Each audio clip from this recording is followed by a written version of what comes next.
So there has to be at least one Monty Python reference. Work, work, money, money, work, money, money, work, funny, money, work, hurry, hurry, worry, worry, work, hurry, hurry, worry, work, morning, morning, okay. Money's the fruit of... Sorry, since it's like going to be a third of my talk, if I keep it going, okay, that was the inspiration. If you want to follow along, there's a notebook. I guess you probably can't do the screenshot, so bit.ly/dpi-wwmm. It's a static workbook. Okay, and congratulations on coming to DePi, which has been really awesome so far. Thank you to the organizers. And now, I mean, we are in the right time to be in computer science, right? This is easy now. Like everything is free. Everything is a function call away. I put R up there too because it's such an influencer of the Pandas library. So I mean, this is it, right? For us, everything is cheap and easy, and there are multiple options, and it's everywhere.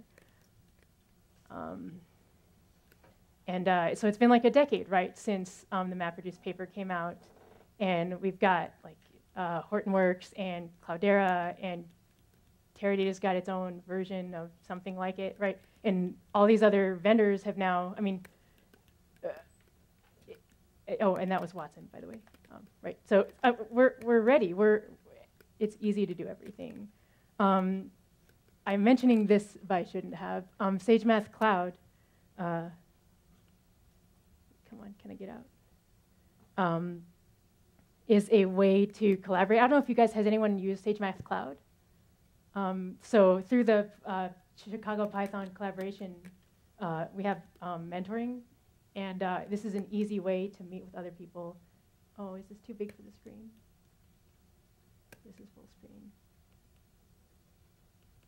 Okay. Oh, good. So this is a web user interface to virtual machines online. So what you do is you just log in. You create a new. So here's my login site. I can click on my projects. I have a few of them. I work with other people on some of these. Here's a demo. I can create a file. I can make a new file name. I don't want to do it that way. I want to do it by terminal. New terminal.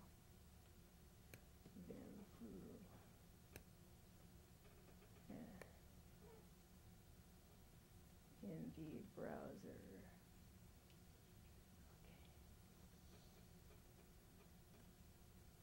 Okay, so I mean, like, you have everything, right? So you can now collaborate. What's cool about this is that you can make IPython notebooks that two people can edit simultaneously, as long as you don't hit execute together, which we've done and screwed it up. So it's easy now to collaborate in the cloud. Yeah. What key bindings would I be able to use? Because it's a web browser still, right? Oh. I haven't tried everything, but I've never had a problem. Okay. I just work on it like it's a big virtual computer, virtual machine in the sky that's got a nice GUI. So it's the reason why this professor did it. He's from University of Washington. Yeah, and he wanted to teach math, so he has this math program that he wrote. This is all written in Python, I think. But you can, right now it's free because he hasn't had the time to make a pay setup.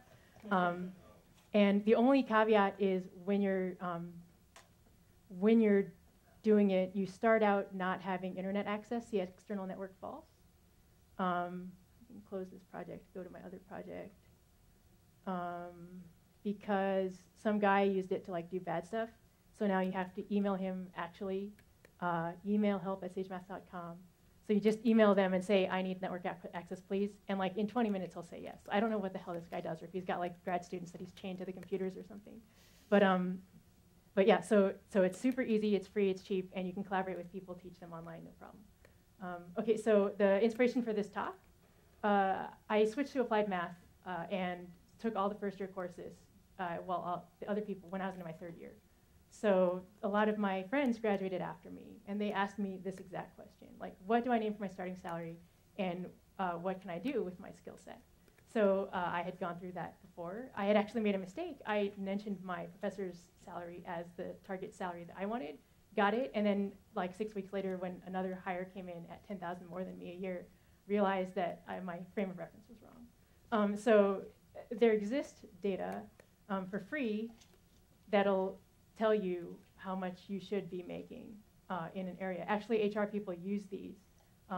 The Bureau of Labor and Statistics actually had a conference here at DePaul like 2 or 3 weeks ago where they described all of their data sets that they have out. They also offer right now seminars if you want for free, I think. You just contact them and say, can your guy come to my organization and tell me about your data set? So I'm using the Occupational Employment and Wages data set, which is released yearly, and it has 1,000 different jobs. They do state level, national level, and then municipal area level, and there's a couple hundred municipal areas. So we've just seen this. Everything is free, right? So if you haven't used Amazon Web Services yet, it's free for a little bit for the first year. Don't log in until it's time, until you have free time, like in the summer, because then you start the clock on your free usage. Great. So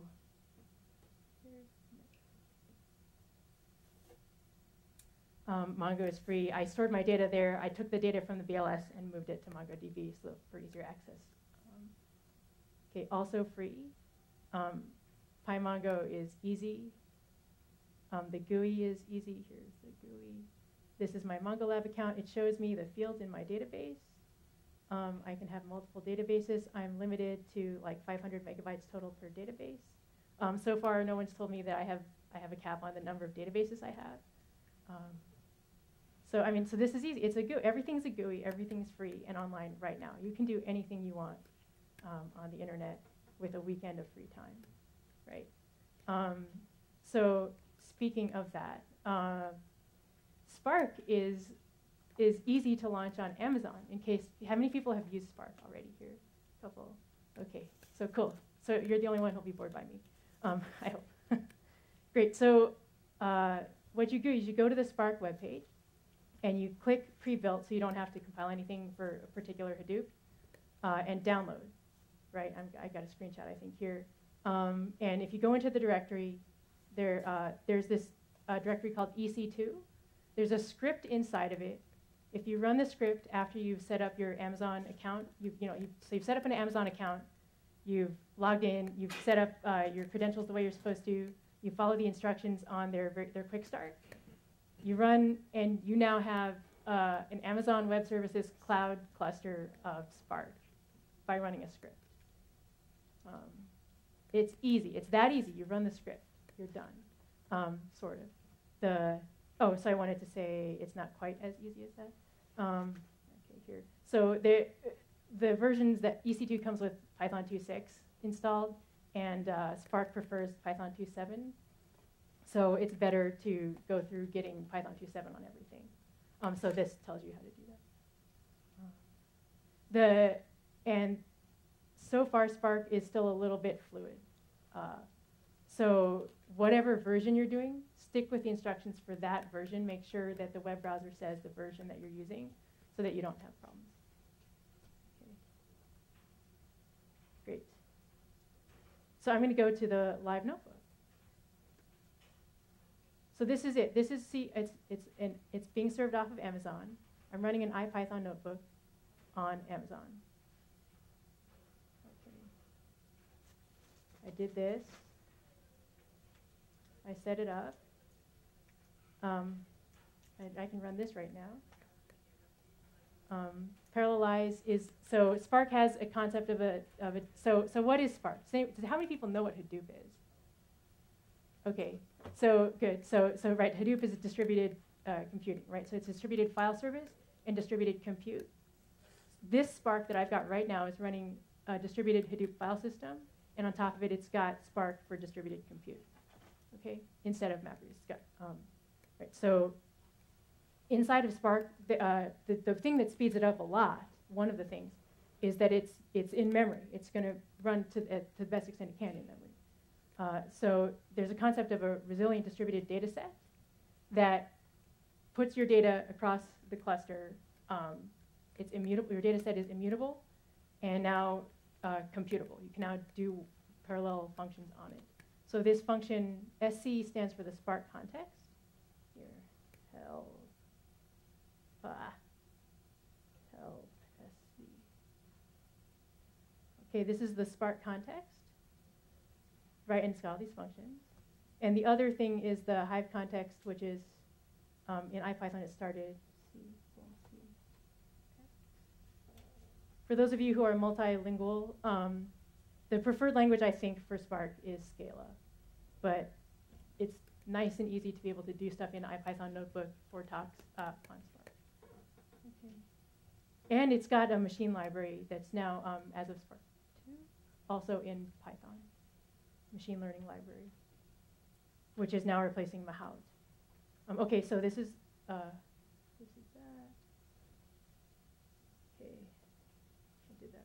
Okay. So for depy, I thought we should, so there's the classic word count, but since we are at depy, I thought we could do the calculation of pi, right? So this is all normal Python, right? And I make my little function, and I'm going to send this function across the cluster. I'm going to use n iterations. So, and I'm going to, so you know how to calculate pi, right? By Monte Carlo simulation, right? So the area of a circle with radius 1 is pi, right? So you take uniform distribution and you throw darts, right? And if they land inside the circle, then you say, count me. If it's not in the circle, don't count it, right? And then you do that for the square from 0 to 1, and you multiply it by 4, and then you've got the unit circle, right? So that's what we're doing. Unit circle, random, random. If it is inside of a radius of 1, return 1 or 4, because I don't want to, because then it makes this line too long, the second line. Okay, run it, and where'd it go? Okay, 3.07, that's because I didn't have enough zeros. Come back. Okay, 3.14, see, so good, oh my gosh, I could like move to Indiana because this is about way better than pi in Indiana. Okay, so I actually did not use the data I scraped from jobs aggregator, which made me very sad. But if I wanted to, I now have the text of job announcements that are placed. So jobs aggregator aggregates Indeed, Simply Hired, Career Builder, Monster, and CareerJet so that they're all in one place. They are scrapable, astoundingly. So then you don't have to go get an API key and sign something saying that you're going to use the data to do to sell their ads. So I felt better about doing it. And it was scrapable. It didn't care that I did this for like 3 days. Okay, but so if you wanted to, you could use Spark's machine learning library to do text analytics on it. Somebody yesterday talked about the basic algorithms. They exist in the machine learning library now. In Python, you can call them. Okay, and so this is the data set for the Bureau of Labor and Statistics that is in MongoDB. MongoDB stores it as JSON documents, right? Okay. Tables. I'm not running this. Okay, let's go back to the top.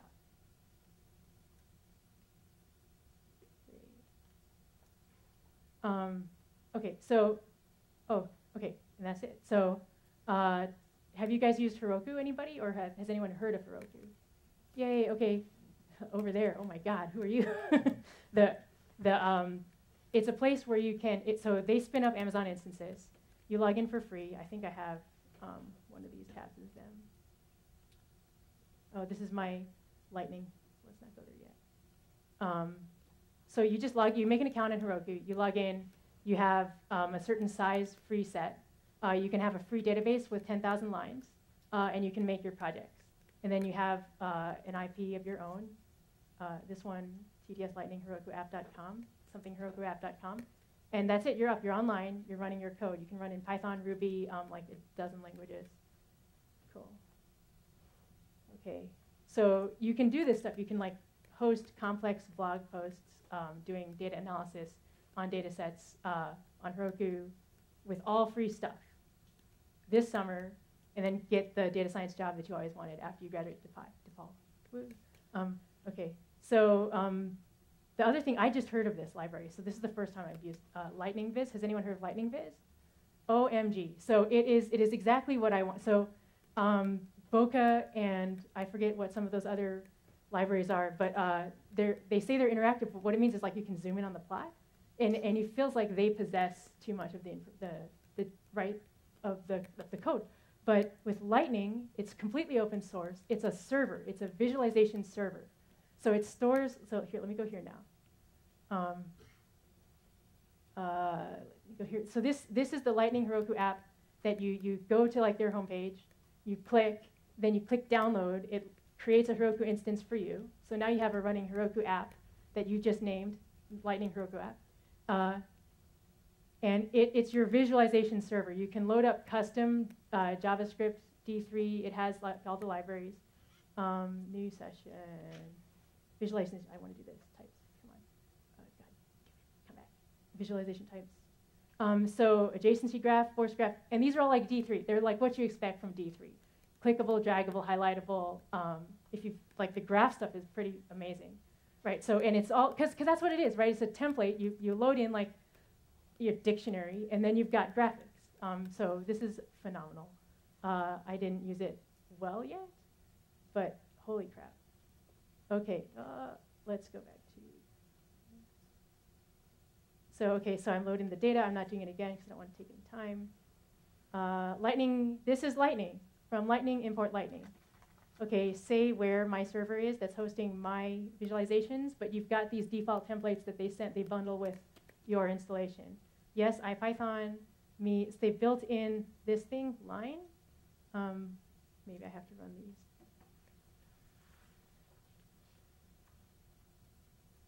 Please run. No. Okay, look at that. I now have line plot. Like I said, I'm new to this library, so it's not as beautiful as it could be. Regional. Oh, but this was the point of the doing the data set. What's the median annual salary for? Oh, wow! I skipped over everything else. Cool, but I'm almost out of time. So let's go back. Let's look at. God, I skipped over so much. Okay, let's not go here. Okay, so let's go back to the Amazon. So I have an S3 bucket, and I put a list of occupations. And I define the columns that are going to be in one row of my data set. And so this is a CSV file, and it's got two columns. It's like code and title from the Bureau of Labor and Statistics. So it's like 1, 2, 3, 4, 5, then computer programmer. Okay, and then these are for the states and municipal areas. Okay, let me run it. Please run. Okay, so I selected the first two. That is the print statement from here. SQL context. So SQL context runs Hive QL if it can on the table that you've turned into a distributed table here. I've made this a temporary table that this is the function call that lets me run SQL on it. Okay. Okay. Good. Oh, did a Cartesian join because I wanted to do the job scraping on every single municipal area and every single job type, which I now have, which I can probably share with you somewhere if you want me to. It would be really cool to save it for years. Okay, let's go back to here. So say I wanted to look at, I don't have to run it because I ran it already.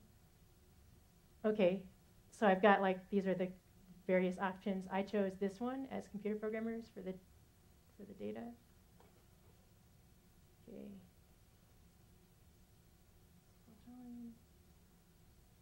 Okay, and this is MongoDB. I maybe did too much for a talk. Okay, so back to the plot that now is only one line. Okay, cool. So Chicago's the green one. Right. The big one's the national one. And this is the median salary. So they also have the wings up to the 90th percentile, the 25th percentile, the 70th. So we're doing good. This is because they must have averaged over everywhere, and there's probably people in Wyoming that are making no money because all they eat is bananas. Okay. So let's go down here to here. Here's the LGN. Oh, okay. This is the Lightning. Again, I'm excited about Lightning. Here, map. Make the map. Oh my God, look at my function call. It was so small, and I made a core plus map inside of D3, or inside of my IPython notebook. Cool. Okay, so this is where what you can do. You can embed this in your web pages. And the thing that's nice about Lightning is it's not like Plotly. It's your server. It's on GitHub open code, your server. Everything free. That's the theme of this talk. Everything free. Everything one function call away. This is the greatest time to be doing computer stuff. So that's all I have for you guys. Thank you. And please go try some of this stuff.